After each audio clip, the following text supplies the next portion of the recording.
भारत, पहला प्रश्न तो आता है विकसित भारत क्यों चाहिए। स्वाभाविक बात है, मैं भारत का हूं, इसलिए भारत विकसित मुझे चाहिए, क्योंकि वो अपना है। भारत कैसा है, क्या दुनिया है, ये सारी चर्चा होने के बाद भी भारतवासी को अपना भारत, श्रेष्ठ भारत चाहिए, विकसित भारत चाहिए, सामर्थ्य संपन्न भारत चाहिए।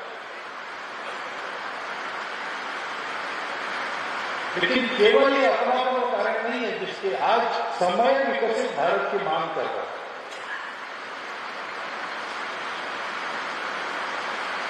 क्योंकि विकास के अनेक प्रयोग पिछले 2000 वर्षों में हुए, चल पड़े, बढ़े,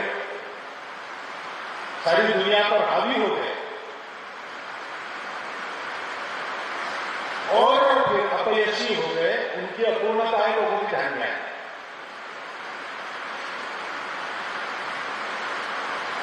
सब प्रकार की दृष्टियां लेकर, सब प्रकार के विचारों का आधार लेकर गत 2000 वर्षों में ये सारे प्रयोग हुए। लेकिन ये प्रयोग जहां से चले बढ़े, सारी विश्व पर हावी हो गए, वहीं पर आज उसकी विफलता चिंतकों के ध्यान में आती है और इसलिए वो चाहते हैं कि हमको भारत से कोई रास्ता मिले। क्योंकि जो बात डॉक्टर सत्यार्थी जी ने कही, व्यक्तिगत, सामूहिक, सार्वभौमिक, ये तीनों एक साथ इन प्रयोगों में से चला नहीं। विकास हुआ तो पर्यावरण की समस्याएं भी खड़ी हो गई। मुझे वर्णन करने की आवश्यकता नहीं, आप सब जानते हैं। और अभी भी जो चलता है चर्चा शास्त्रार्थ, जो ये चलता है कि विकास करें या पर्यावरण की रक्षा करें, दोनों में से एक चुनना है। जैसे मनुष्य का जीवन दोनों में से एक नहीं चुनना पड़ता, दोनों को साथ लेकर चलना पड़ेगा, तभी बचेगा।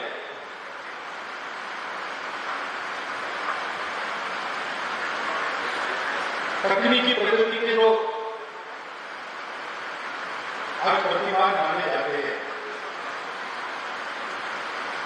तो आप देखेंगे तो 4% जनसंख्या है और उनको जीने के लिए 80% संसाधन चाहिए। सारी दुनिया से वो संसाधन प्राप्त करने के लिए अन्य लोगों पर अपना डंडा चलना चाहिए, तभी वो प्राप्त होंगे।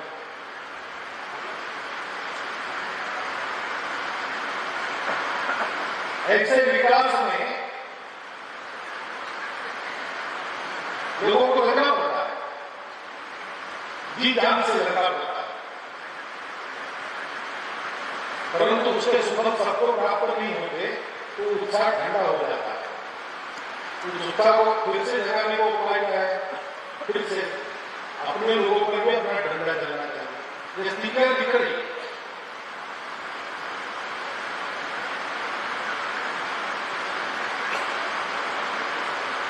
सारी बातें एक साथ कैसे चल सकती है? ये बात वहां नहीं है, ये बात भारत के पास है। और दुनिया की मानती है कि ईस्वी सन 1 से अगर देखें, उसकी पहली बात मैं नहीं कर रहा हूं, बात करने के लिए उसके पहले बहुत कुछ है। लेकिन आज जो आप सकती है दुनिया, ईस्वी सन 1 से 16वीं सदी तक भारत सब क्षेत्रों में दुनिया का अग्रणी। बहुत सारी बातें हमने खोज ली,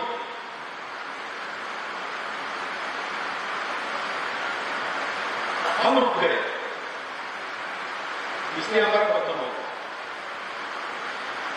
लेकिन उसके पहले हमने जो दुनिया के सामने उदाहरण देखा है वो इन सबको साथ में चलाने का ही उदाहरण करता है।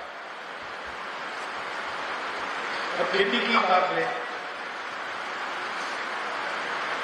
भारतवर्ष में 10,000 वर्षों से खेती हो रही है, लेकिन जमीन के ऊसर होने की, अन्न हवा पानी विषयुक्त होने की समस्या कभी नहीं है।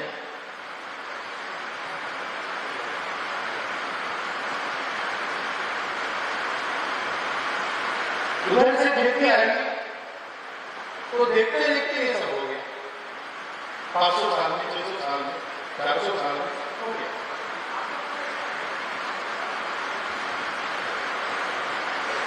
तो कहीं दृष्टि में एक अधूरापन उधर था जिसके चलते ये सारी बातें गड़बड़ हो, और इसलिए विकास भी एकांकी हो। अपने आप का विकास समग्रता से देखा जाए। व्यक्तिगत विकास है तो शरीर का विकास होना चाहिए, मन बुद्धि का विकास होना चाहिए, और आत्मभान भी जानना चाहिए। विकास यानी केवल अर्थ काम की प्रचुरता नहीं, उसका विरोध नहीं। हम दरिद्र के उपासक नहीं है। अभी दीपावली हुई, लक्ष्मी पूजा आपने की सबने, तो श्री सूक्त तो सुना होगा। उसमें जो वैभव का वर्णन है, लक्ष्मी जी का वर्णन है, उसमें धान्य धन प्रश्न बहुत पुत्र सब है। उसके साथ साथ न क्रोधो न मात्सर्यो न लोभो न अशुभम, ये भी है।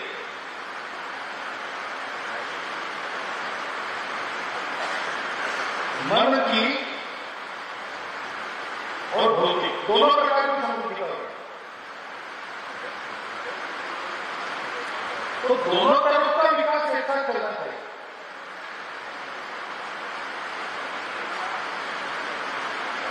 एक तरफ जाके नहीं चलता।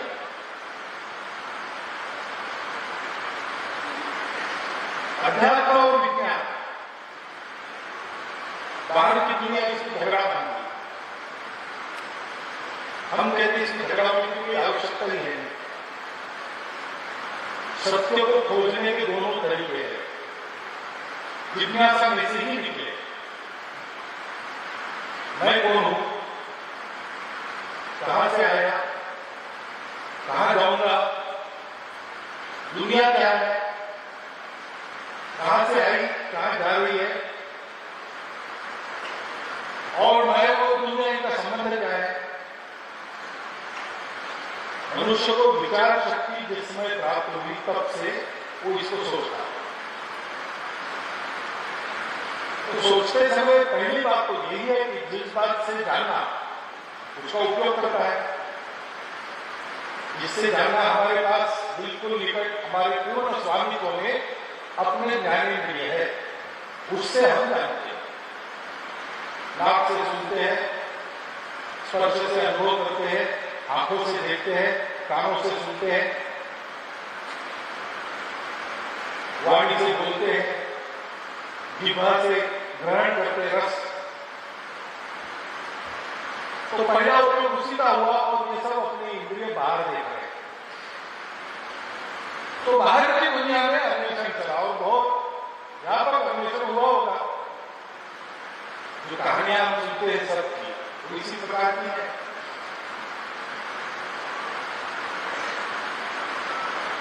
परंतु इन प्रश्नों का पूर्ण उत्तर, और दुनिया की एक और आस है, जिज्ञासा के साथ साथ उसको सुख भी करें, तो सारा सुख एक साथ और कभी फीका न पड़ने वाला शाश्वत सुख बाहर मिलता नहीं। यह सबको अनुभव हुआ, हमको भी हुआ, बाहर के लोगों को भी हुआ। इससे कभी न कभी अलग होना पड़ेगा, इसके ऊपर उठना पड़ेगा, ये सबको समझ में आता है। इसलिए सबके मुक्त होने की कल्पना, मोक्ष धर्म की कल्पना सारी दुनिया में अपना अपना मोक्ष धर्म है। हम तो कहते हैं कि एक एक आदमी का अलग ही हो, परंतु फिर से अर्थ, काम और मोक्ष इनको साथ कैसे चला है? उधर का तरीका यही है, अर्थ कमाना है आपको तो अपनी कामनाओं का बलि दो, लगे रहो, भागते रहो, आगे आगे भागो, सबसे आगे जो जाएगा उसी को मिलेगा। तो खूब कमाना है, अपने बच्चों को, परिवार को सुख में रखना है, उनके सुख का उपभोग करना है। तो कमाओ कमाओ, इतना कमाओ कि 6 बजे निकल जाओ, रात को 11 बजे आओ, परिवार को सुख मिलता है। बच्चे इस बार को पूछे नए आदमी को आएगा, ऐसा रहता है। और कामना पूर्ण करनी है तो इस सब पर छोड़ो, तुम कमा नहीं सकते लेकिन लूट सोच सकते हो, लूटो या मांगो।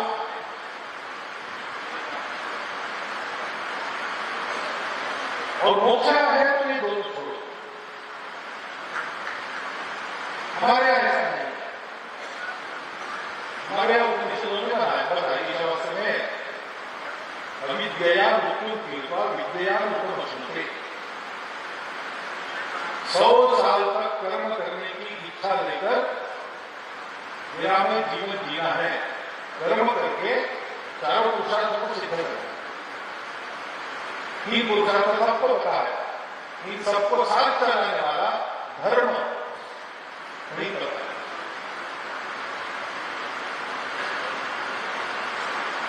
आपने जिस कंपैशन का उल्लेख किया, करुणा, वो धर्म के 4 स्तंभों में एक स्तंभ करुणा, एक स्तंभ सत्य। क्योंकि ये ऐसा हमने सोचा, इसका कारण है कि बाहर सुख नहीं मिलता, ये ध्यान में आने के बाद हम रुके नहीं, दुनिया रुके, अलसा गई। अब और परिश्रम नहीं चाहिए, सुखासन का स्वभाव बन चुका। इंद्र विरोचन की कथा है कि सब अनुभव होने के बाद भी सुख नहीं है तो कहां मिलेगा? अपने अपने गुरु के पास गए। शुक्राचार्य बृहस्पति दोनों ने, बृहस्पति ने इंद्र को, शुक्राचार्य ने राक्षस के उनको बताया कि ब्रह्मा जी के पास जाओ, वो एक आत्मा नाम की चीज है, उसको जानते, आत्मविद्या उनके पास है। आत्मा को देखने से और कुछ देखना बाकी नहीं रहता, आत्मा को पाने से कुछ पाना बाकी नहीं है, तो उनको सुख मिले। तो ब्रह्मा जी को कहा आत्मा को देखना है। ब्रह्मा जी ने वो देखते कैसे? आंखों से। देखो कि आंखों से देखते हो, लेकिन तुम बस डर जाते हो, आंख तो वैसी ही रहती है। 2 घंटे के अंदर आप अपनी आंख दूसरे को दे सकते हो, आंख में गड़बड़ नहीं है। तो आंखों में जो देखने वाला बैठा है वो चला जाता है। तो आंखों में देखो, बैठने वाला, बैठकर देखने वाला कौन है? तो दोनों एक दूसरे के सामने खड़े हुए और आंखों में आके डाल कर देखा तो आंखों में क्या दिख गया? मैं देखूंगा दूसरे आंख को, मेरा प्रतिबिंब दिखेगा, वही दिखा। ब्रह्मा जी को उन्होंने पूछा, ये तो हम दर्पण में रोज देखते हैं, पानी में भी देखते हैं, क्या यही आत्मा है? ब्रह्मा जी ने कुछ बोला है। शिक्षा पद्धति कैसी है? हम बताते नहीं, ये ऐसा ऐसा है, पूरा कंठस्थ करो, ये परीक्षा में आएगा, इसको और कंठस्थ करो, ये बताते नहीं। हम कहते हैं तुम खोजो, जिज्ञासा तुम्हारी है। ब्रह्मा जी कुछ बोले नहीं, इन दोनों ने मांग लिया, वापस चले, मिल गया आत्मा। लेकिन वो अमर अक्षय आत्मा, अक्षय सुख देने वाला आत्मा, इंद्र ने देखा कि नाव के चक्कू चलाने से नष्ट हो जाता है पानी। इंद्र को कहा कि ये गड़बड़ ब्रह्मा जी ने कुछ पहले बुझाई है हमसे, तो चलो वापस। गुरु जी ने कहा नहीं आता, बस पता नहीं होगा इसका क्या होता है, हम ही है, ये 8 मास का शरीर दिखता है वही आता। वो चला गया, उसको वापस आके फिर से ब्रह्मा जी के पास बैठना, डाली के पहलिया उसको बुझाना, ये कष्ट सहन नहीं है। तपस्या नहीं करोगे आप तपश्चर्या नहीं करोगे तो आपको सत्य मिलने वाला है। इसलिए धर्म के 4 पहलुओं में कहने में क्रम आखिरी है, लेकिन आता पहले तपस। वो तपश्चर्या करनी चाहिए, और तपश्चर्या करने से चित्त शुद्धि होती है, मन पवित्र होता है। हम कष्ट करते तो दूसरे के कष्टों का भी संवेदन मन में होता है, समझ सकते। कभी कोई लोग कहते हैं, विशेषकर चुनावी सभाओं में बहुत हुए कि मैंने गरीबों को झेला है, मैं आपके कष्ट जानता हूं। उन्हें भी ये होता है, अगर मैंने कष्ट झेला है तो मैं दूसरों के कष्ट को समझता हूं। और इसलिए कोई कष्ट कर रहा है तो उसकी रोटी लूट ले हम बुद्धि नहीं होती। धीरे धीरे चित्त शुद्धि, तपस करने से इधर की इच्छाएं भी करें। और इसलिए दूसरा धर्म का स्तंभ कहा है शुचिता, मन की, बुद्धि की, शरीर की शुचि। जब ये होता है तो फिर करुणा विकसित। अयन्य परोवेती का भाव चला जाता है। ये सब विकार है जो अशुद्ध चित्त में रहते, काम, क्रोध, लोभ, मोह, दंभ, मत्सर, मद। इससे मुक्त होता है आदमी तो करुणा वास्तविक अर्थ में उसके हृदय में प्रवाहित है। और ये 3 पैर है तो चौथा स्तंभ है सत्य। वो सत्य हमको प्राप्त क्यों हुआ? क्योंकि हमारे पूर्वज रुके भी, बाहर नहीं मिला तो उन्होंने अंदर खोला। और जब वो अंदर वाला मिल गया तब उनको ध्यान में आया कि व्यक्तिगत स्तर पर, समष्टि के स्तर पर, सृष्टि के स्तर पर और विश्व के स्तर पर, निर्मिति के स्तर पर भी ये सबको जोड़कर साथ विकसित करने वाला है।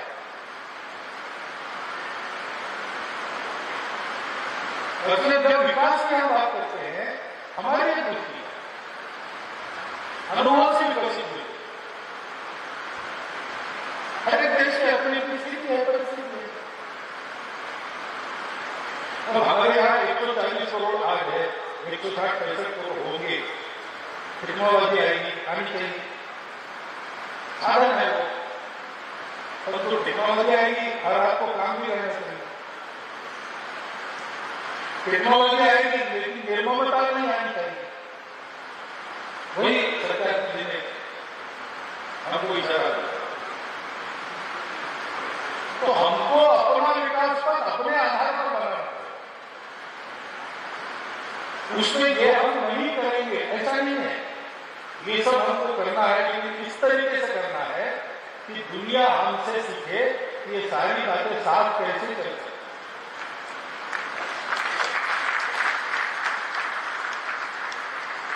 ज्ञान के, विज्ञान के भी क्षेत्र में हम बढ़ चलेंगे। नील नभ के रूप के नव अर्थ भी हम कर सकेंगे, लेकिन भोग के वातावरण में त्याग का संदेश देंगे। दास्य के गुणवादों से सौख्य की वर्षा करेंगे। मनुष्य जीवन का स्वामी है, मनुष्य जीवन का दास बना बैठा है। क्योंकि जीवन चलाने में जो करना पड़ता है उसको अपना जीवन खो बैठा है। ये मनुष्य की मजबूरी न हो, इसलिए इस प्रकार की एक समग्र दृष्टि लेकर भारत को अपने अनुभव से, अपने परिस्थिति में सारी दुनिया से मिलने वाले अच्छे विचार ग्रहण करते हुए दुनिया का सब देखना, अनुकरण करने लायक जो उसका अनुकरण भी करना, अंधा अनुकरण नहीं करना। हम लेंगे लेकिन अपनी परिस्थिति में, अपने शर्तों पर लेंगे, क्योंकि ज्ञान है। हमारी प्रकृति ऐसी है, पेटेंट में विश्वास नहीं करते। ज्ञान सबके लिए, और जिसको ज्ञान मिलता है उसका कर्तव्य है उसको ज्ञान देना चाहिए। और इसलिए ज्ञान ज्ञान से मिलता है वहां हम देंगे। सारी दुनिया को ज्ञान बांटे, परंतु उस ज्ञान का उपयोग विवेक से करेंगे, और विवेक यही होता है। विद्यार्थी गुरुकुल से प्रशिक्षित होकर निकले, जैसी जिसकी योग्यता थी वैसा प्रशिक्षण मिला। तो जाते जाते उन्होंने एक कंकाल देखा, तो एक पहचानने वाला था, एनालिस्ट था, उसने देखकर कहा ये शेर है, सिमर है।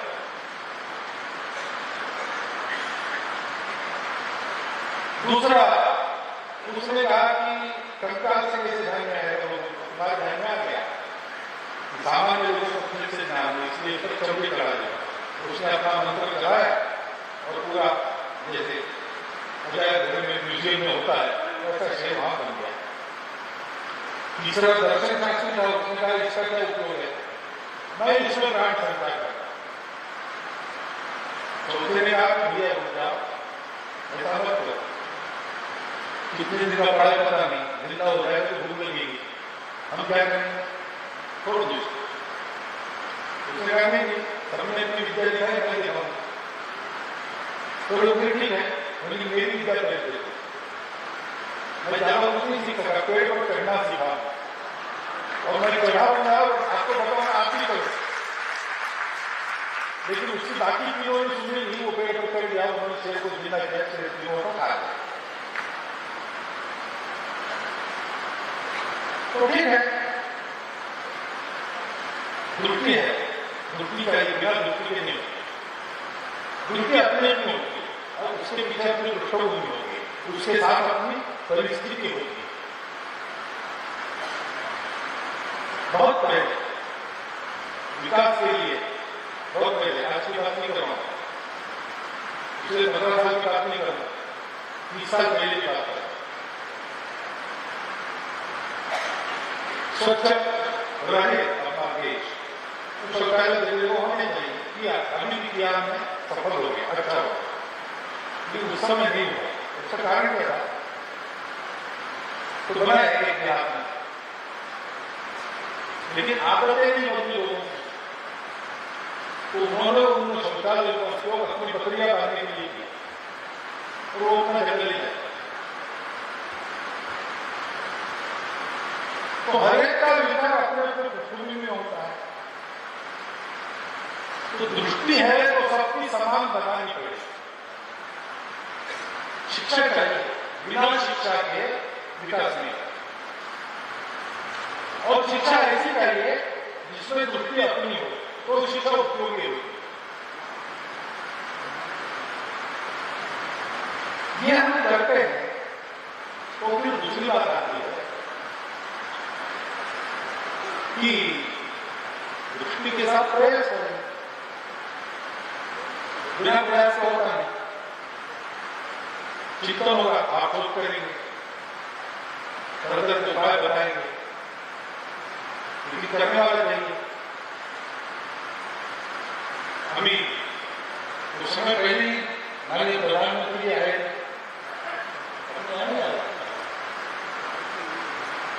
तो शिक्षा का बहुत उत्तम उनका व्याख्यान हुआ, बाद में ऐसी परिषद हुई, उसमें 17 करणीय बातें निकली। तो ये फर्क नहीं है, करणीय बातें करने से होंगे, सपने देखने से नहीं। 3 दोस्त जंगल में भटक गए, इधर उधर से मांगे, भूख लगी तो कुछ लाया और फिर उसकी बनाई, कुछ लापसी बनाई। 3 लोग थे, इतनी सी बन गई, उन्होंने सोचा कि एक खाए उसकी भूख मिट जाए, बांट के नहीं खाएंगे, तो सो गए खाली पेट। जिसका सपना अच्छा, सपना आएगा, खाली पेट सोते तो सपने आते, जिसको सपना आएगा वो खाएगा, अच्छा सपना जिसका होगा वो खाएगा। थोड़ी देर के बाद एक ने सबको बुलाया, सुनो मेरा सपना, ठीक नहीं करना, लापसी नहीं करना। क्या हुआ, पूरे सपने में ऐसा हुआ कि जाकर में शहर गया, वहां सारे शहर के लोग मैदान में इकट्ठा थे। मैंने पूछा क्या हो रहा है, उनका गए हो, मुझे पता नहीं, हमारे शहर की राजकन्या है, उसके विवाह का घर स्वयं घर है, लेकिन ऐसा है कि राधा जी के चूल में माला दी है, तो जिसको माला पहनाएगा वो पति बनेगा उसका, इकलौती है, राजा का दामाद आगे राजा नहीं बने, मैं तमाशा देखने में खड़ा हो गया तो हाथी सबको सुनते हुए मेरे पास आया, माला मुझे पहना दी, तो मेरे कंधे पर बिठा के जुलूस से मुझे ले गए राजवाड़े में, धूमधाम के साथ बैंड बाजे की आवाज में मेरा विवाह संपन्न हुआ। बताइए और क्या चाहिए जीवन में? राजा की संपत्ति है, प्रभुता है, ऐश्वर्य है, सुंदर पत्नी है, और क्या चाहिए? दूसरे का इससे तो मेरा सपना अच्छा है, तुमने बीच में तो तोड़ दिया, क्या हुआ? मेरे सपने में जाना तो सामने स्वयं भगवान खड़े थे, तुम्हारा पुण्य टूट गया, वर मांगो। मैं मांगने ही वाला था, तुमने मुझे जगह तीसरे को देखने लगे, उसने कहा मेरा सपना इतना अच्छा नहीं है, आप तय को कौन खाएगा, मेरा तो हक नहीं बनता। तो क्या हो, तो मैं जागा सपने में सामने दुख खड़ा और गुस्से में मैं उसके पैर पड़ा, गिर गया, उसने कहा तुम मत दो, तुम्हारे लिए कुछ नहीं, ये तुम्हारे दो दोस्त है ना, मैं इस पेड़ पे रहता हूँ, उससे तरफ पैर करके सोई, इनको मैं खाने वाला। मैंने कहा भैया हमारे दोस्तों को क्या पता आप यहाँ रहते हो पेड़ पर, छोड़ दो, क्षमा करो। तो क्षमा कैसे, अपराध हुआ तो सजा होगी, ठीक है तो मुझे सजा दो, मुझे खा दो, तुम इनकी सजा लेने के लिए तैयार हो? ठीक है, लेकिन तुम्हारा अपराध नहीं है डायरेक्ट, तो तुमको जरा सेंटेंस थोड़ा कम करके दीजिए। उसने देखा उसमें क्या बदल है, उनका लापसी है, उन्होंने लापसी खाओगी तुम्हारी सजा। मैंने बहुत समझाया, मारे नहीं, तुम लापसी खाते हो तो मैं इन दोनों को खाऊं, मुझे खाने दो। तो दौड़ कर देखते बर्तन खा ली, अरे भाई जगह है तो ये तीनों मिलकर भूत को भगाते, उन्होंने कितने आवाज दिए, तो तुम्हारे वो बैंड बाजे ने तुमको सुनाई नहीं दिया होगा, तो तुम्हारे सामने भगवान।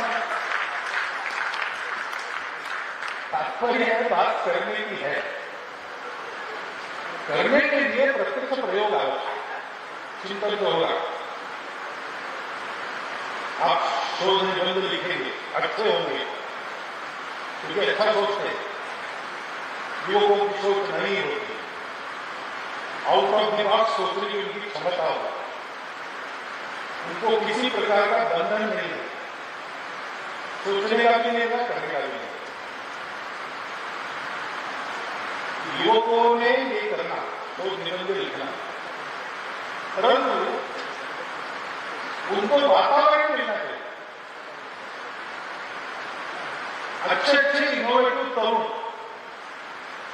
इनको इनोवेशन की कदर नहीं होती, उनके सोच को कोई देखता नहीं, वो लाल फीते चाहिए कहीं इधर उधर गायब हो जाता है, कोई चुरा, कई बातें होती है, आपको भी मिल दो अनुभव बताते हैं, ये नहीं होना चाहिए। सरकार अपने तरफ से सारे प्रयास करे, कर रही, परंतु ये हम लोगों को देखना चाहिए। गुलाम नबी लोग है सारे विद्यापीठों में नए संशोधन की कदर हो, आउट ऑफ द बॉक्स सोचने की उपेक्षा नहीं होनी।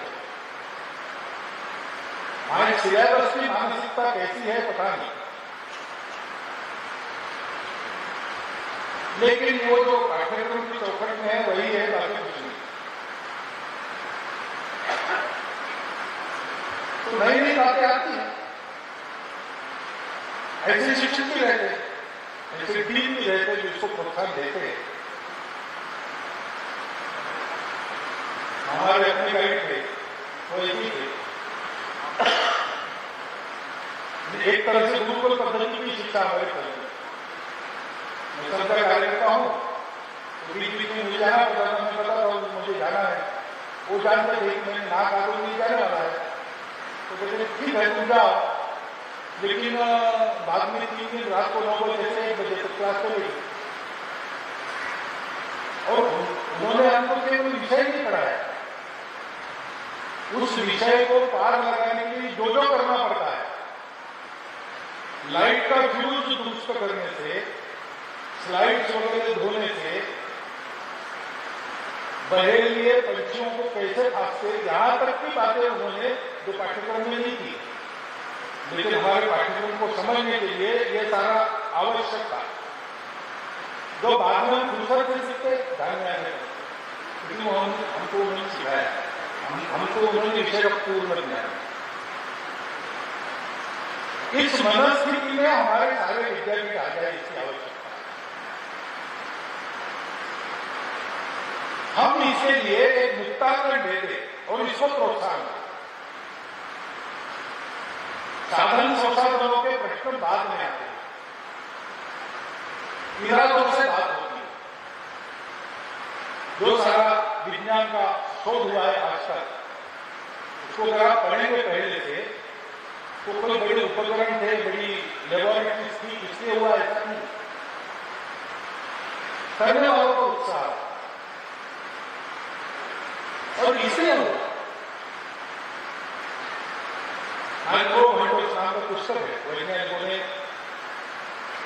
बैक्टीरियोलॉजी के क्षेत्रों में एक एक बात खोजी, कैसे खोजी, उसमें कई प्रकार के ऐसे वर्णन।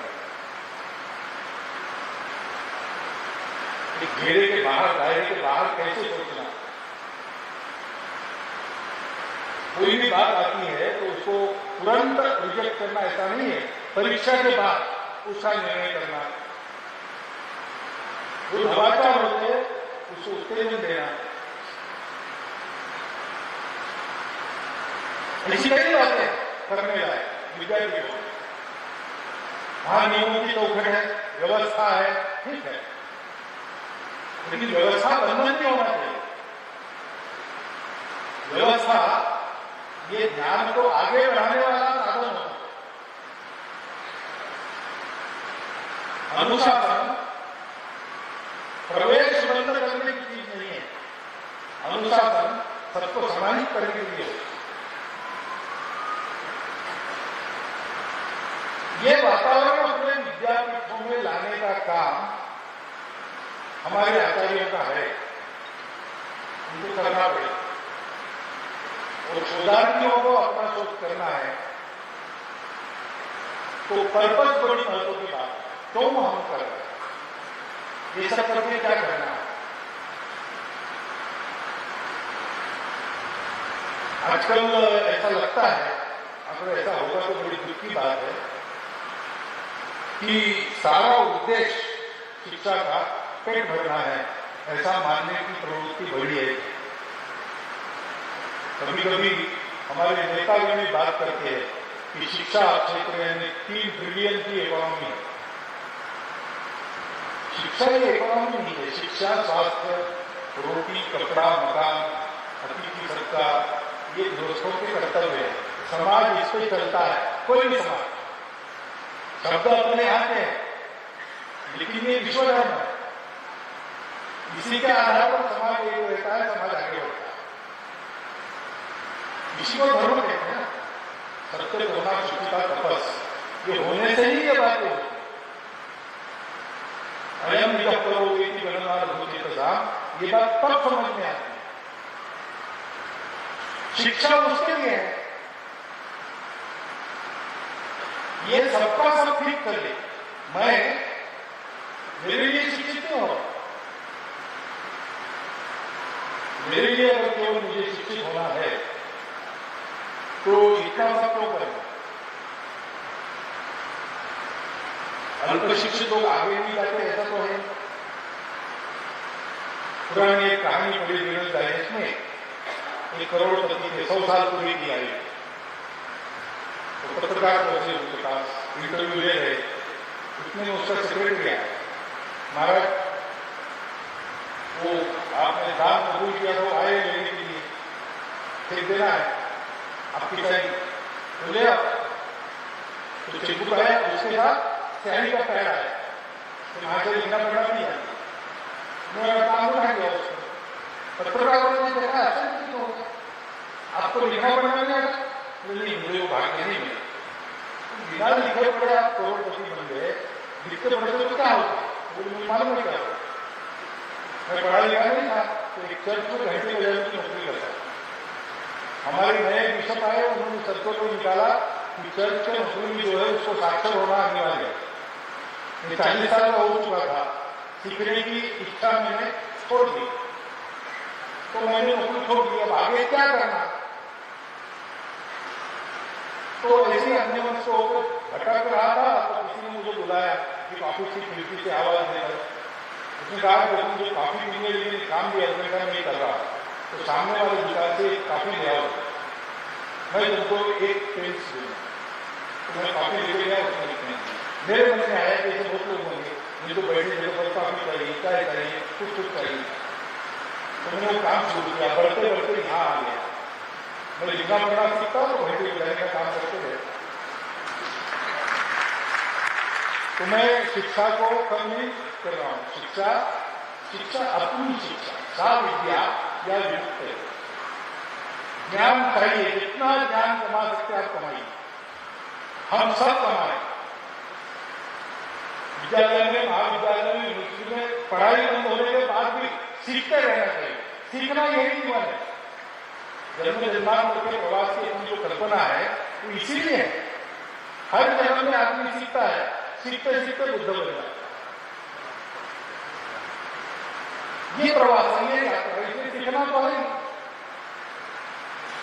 लेकिन क्यों सीखना है? एक तो अपने लिए है कि सीखते सीखते बुद्ध बनना है। शरीर और बुद्धि के बंधनों को ऊपर जाकर सब में आत्मा का दर्शन, स्वयं में भी उसका दर्शन करना। वो जड़ है, चेतन है, इस विवाद में नहीं पड़ना। जो कुछ है वस्तु उसको कहता है। ये जब पहचानते हैं तो सब अपने हैं, इसलिए सबके लिए है। वो फिर सामूहिक जीवन की बात आती है। मनुष्य अपने लिए नहीं जीता, सबके लिए जीता। और सब यानी सब, मैक्सिमम तो अपनी मैक्सिमम पीपल नहीं, सर्वे अपनी सुखी संतु, सर्वे जनानी काम, सब कुछ जड़ चेतन जितना सृष्टि में है, सब में पवित्रता है, सब में चैतन्य है। इसको जानते हैं तो अपना जीवन वैश्विक हो जाता है। यह विश्व ही निराधार है। ऐसी जिसकी मति स्थिर, बिंबुदा चराचर स्वयं ही हो गया। ज्ञानेश्वर महाराज ने मराठी में कहा है, उसको हिंदी में मैंने आता। हमारे यहाँ मनुष्य की सर्वोच्च अवस्था जिसको मानते, और ऐसा व्यक्ति स्कूल कॉलेज में पढ़ा हुआ न हो, उसके सामने सब लोग विनम्र हो जाए। हमारे विकास की कल्पना क्या है? यही अविद्या मृत्यु विद्या मनुष्य। ये दुनिया को चाहिए भारत से, चाहिए तो ठीक है, लेकिन दुनिया की और एक आदत है, तो सामर्थ्य का सुनती है। शरीर का सामर्थ्य, मन का सामर्थ्य, बुद्धि का सामर्थ्य और आत्मिक सामर्थ्य, इन चारों सामर्थ्यों में हमको दुनिया का सिरमौर बनना पड़ेगा। इसलिए भौतिक विकास भी आवश्यक है। भौतिक विकास कराते समय उसको एक विवेक देना पड़ता है। विवेक नहीं रहा तो एआई क्या उत्पाद करेगा, इसकी कल्पना लोग करते बड़ी भयंकर है। कभी लोग कहते कि मनुष्य नहीं रहेगा, मशीन नहीं रहेगा। ये तो हमको नहीं चाहिए, ये नहीं चाहिए, एआई भी नहीं चाहिए, ऐसा नहीं है।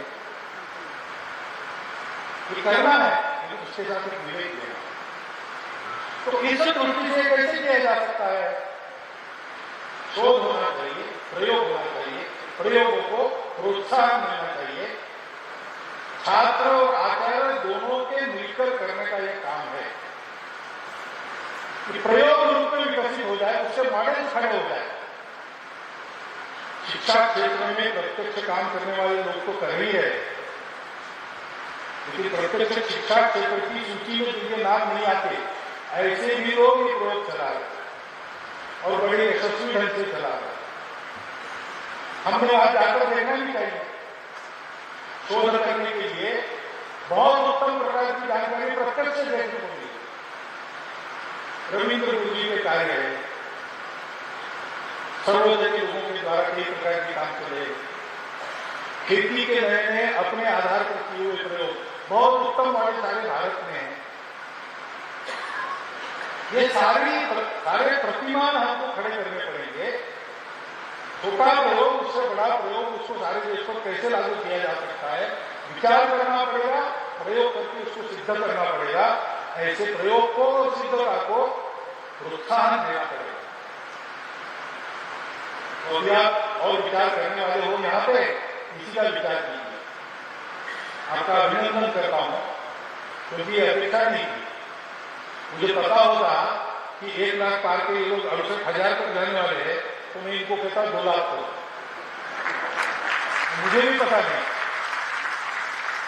लेकिन ये मैं जानता हूं हमारे युवाओं की एक क्षमता है, तो पुरानी पीढ़ी से अधिक है। थोड़ा उनको आने दीजिए, करने दीजिए, हाथ लगाइए, मदद कीजिए, ये हो, प्रयोग हो, और हम पूरे भारत को सब प्रकार के सामर्थ्य में नंबर 1 बनाकर विश्व के सामने अपना प्रतिमान रखें। हम नकल नहीं करेंगे किसी की। वैसे ध्यान रखना, हमारे प्रतिमान की कार्बन कॉपी कभी नहीं चलेगी, क्योंकि जो यशस्वी प्रयोग है उसके बेसिक्स को लेकर अपना अपना प्रतिमान प्रत्येक देश को रचना पड़ेगा। वो ऐसा कर सके, इतना अच्छा बेसिक लेकर हमको अपने प्रतिमान खड़ा करने पड़ेंगे, तो अपने देश को तो हम समर्थ बनाएंगे ही, पूरे विश्व के लिए एक रास्ता बताने वाला भारत हमारे परिश्रम से खड़ा होगा। आज हमारी जो स्थिति है और विश्व की जो हवा है, उसमें मैं समझता हूं कि आज से अगर इसमें लग गए, जैसा कहा गया, ये समापन नहीं है, दीक्षांत कहते हैं। दीक्षांत जो होता है तो वास्तव में दीक्षा देते हैं आगे काम करने की। आज हमने दीक्षा ली है और ये काम हम आगे करते रहेंगे, तो आज से मैं समझता हूं कि 20 वर्षों में ये जो मैं बोल रहा हूं, मैं तो सपना देख रहा हूं, क्योंकि सपना देखे बिना ये सब नहीं होता, लेकिन ये सपना सत्य रूप में आपके कर्तृत्व से साकार होगा। ये भी अपने आंखों से मैं देख सकूं, इतनी लंबी आयु भगवान मुझे दे, ऐसा मैं सोच रहा हूं। आपको भी ये सब करने के लिए पूर्ण आयु मिले 120 साल की, जैसा वेदों ने कहा है। इस शुभकामना आपको देता हूं, आप सबका अभिनंदन करता हूं और मेरी आज